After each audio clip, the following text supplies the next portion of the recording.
لبنانی جنگجو تنظیم حزب اللہ کے اسرائیل پر تباہ کن حملوں میں مزید شدت آ گئی۔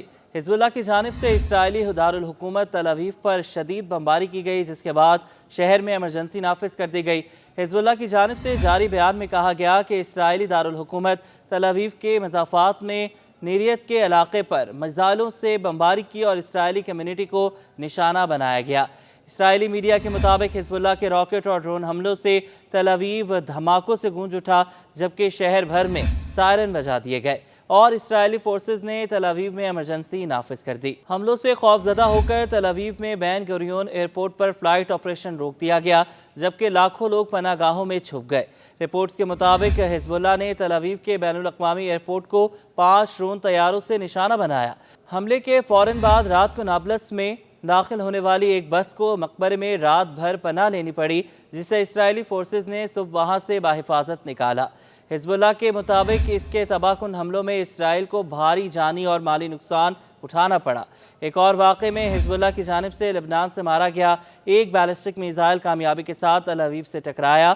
میزائل کے ٹکرانے کے بعد تل ابیب میں شدید دھماکوں کی آواز سنائی دی گئی۔ صہیونی ذرائع کے مطابق میزائل ٹکرانے کے وقت سائرن نہیں بجا اور اسرائیل کا الرٹ سسٹم ناکام رہا۔ اس کے علاوہ حزب اللہ نے جبل الشیخ میں واقع اسرائیلی فوجی اڈے پر بھی درجنوں راکٹ برسائے اور اس کے علاوہ حزب اللہ نے اعلان کیا ہے کہ لبنان کے جنوبی علاقے الزہرانی میں صہیونی دشمن کے طیاروں کو زمین سے فضا مار کرنے والے میزائلوں سے نشانہ بنایا گیا، جس کے بعد اسرائیلی جیٹ فائٹرز فرار ہونے پر مجبور ہو گئے۔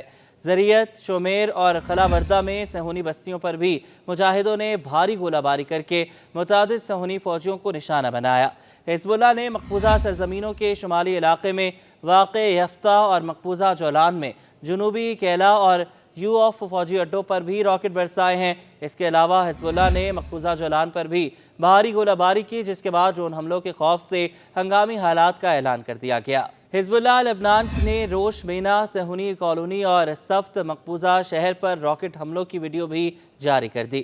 صہیونی ذرائع ابلاغ کے مطابق اس بات کا بھرپور امکان ہے کہ لبنان کی استقامتی تنظیم حزب اللہ ڈرون طیاروں کے استعمال میں روز بروز اضافہ کرے، کیونکہ ان طیاروں کا پتہ لگا کر انہیں تباہ کرنا انتہائی مشکل ہوتا ہے۔ واضح رہے کہ صہیونیوں کے اندازوں کے برخلاف حزب اللہ ڈٹ کر لبنان کی فضائی اور زمینی حدود کی حفاظت کر رہا ہے، جس پر جنگ کے امور کے مبصرین شدید تعجب کا اظہار کر رہے ہیں۔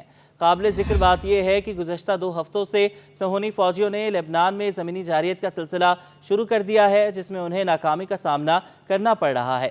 حزب اللہ کے مجاہدوں نے صہیونی فوجیوں کو بھاری نقصان پہنچایا ہے، جسے صہیونی حکام چھپا رہے ہیں اور اسرائیل میں پہنچنے والے ہر طرح کے نقصان کو خبر کو نشر کرنے والے رپورٹرز یا نیوز چینلز کو شدید سزا دی جا رہی ہے۔